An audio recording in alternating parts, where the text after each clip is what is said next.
I enjoyed watching my students interact with each other, and I also enjoyed seeing all the different problem-solving skills that they could build, but most importantly, how they collaborate and build up trust with one another. The thing that I enjoyed most about the escape room was how challenging it was, especially the second escape room that I did.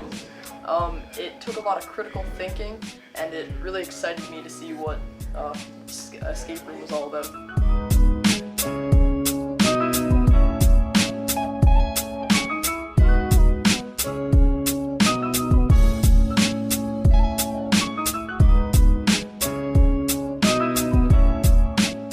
Attentive listening when Jamie and Matt came in and explained the key rules to an escape room and how to be successful. So thinking simply, where we had students pop up and be like, guys, I think we're overcomplicating things. So remembering to keep it simple, to work collaboratively, and to communicate. So communicating with each other if someone had a good lead.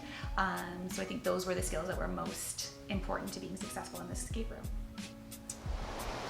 Probably leadership and communication, because that was a very big key. There were different people in our room that were communicating with us, so we were able to get our job done quicker and more efficiently.